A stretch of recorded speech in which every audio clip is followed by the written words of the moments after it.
लेकिन बात अब जरा जम्मू कश्मीर की भी आपको बता देते हैं, क्योंकि हज 2025 के दौरान बड़े फैसलों में एक फैसला ये भी हुआ कि भारत का हज के हवाले से जो प्राइवेट कोटा था उसमें 80% की तखफीफ की गई है, कमी कर दी गई है। और जब ये फैसला हुआ तो जम्मू कश्मीर से भी नाराज़गी का इजहार किया गया। मरकज़ के साथ मामला सोशल मीडिया साइट्स के जरिए ही लेकिन उठाया ज़रूर गया। जो बेशतर इस वक्त आज़मीन हैं उनने रकम की अदायगी मुकम्मल कर ली और उसके बाद जब ये हुक्मनामा सादिर किया गया और जो इंडिया का ख़ास तौर से जो हज कोटा था वो आप सब जानते हैं वो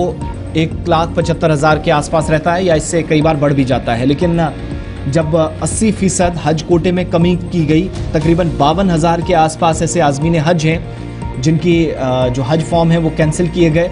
जिन्होंने पेमेंट्स भी कंप्लीट कर दी, यानी पूरा प्रोसेस कंप्लीट हो गया। और उसके बाद हज पेमेंट्स होने के बाद ये 80% की कमी कोटे में की गई। इस पर नाराज़गी का इजहार जम्मू कश्मीर के साबिक वज़ीर आला और मौजूदा वज़ीर आला की तरफ से हुआ। उमर अब्दुल्ला जिनने एक्स पर एक पोस्ट लिखी, महबूबा मुफ्ती की जानिब से भी, दोनों की जानिब से ज़रूर इजहार तशक्कुर किया गया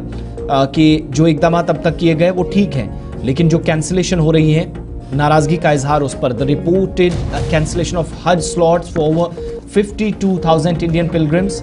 जिन्होंने ऑलरेडी पेमेंट्स कर दी थी, जिसकी तस्दीक खुद सरकार भी करती है, हज कमेटी ऑफ इंडिया करती है, डिफरेंट स्टेट्स करती हैं। और एक्स पर इस पोस्ट के जरिए डॉक्टर सुब्रमण्यम जयशंकर जिनसे ये मुतालबा किया गया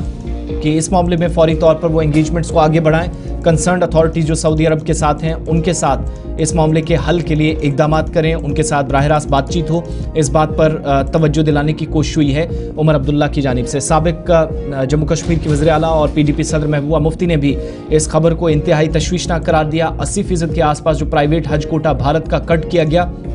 और अचानक से इस तरह का फैसला लेना जो कि बहुत सारे आज़मीन को उनके लिए परेशानी का सबब बना है। PDP सदर महबूबा मुफ्ती ने एक्स पर पोस्ट के जरिए न सिर्फ भारत सरकार के नोटिस में मामला लाया बल्कि वज़ारत ख़ारजा, ख़ास तौर से डॉक्टर एस जयशंकर जो वज़ीर ख़ारजा हैं मुल्क के, उनसे कहा कि विदेश नीति आपकी अच्छी है, सारे मामला ठीक हैं, लेकिन ऐन मौके पर इस तरह का कोई फैसला लेना जो परेशानी का सबब बन रहा है, फौरी तौर से इस पर इक़दाम उठाए जाएँ। आप सब जानते हैं ये फैसला सऊदी अथॉरिटीज़ ने, अब हो सकता है कि सिचुएशन उन्होंने अपने हिसाब से वो उसको डील कर रहे हो, लेकिन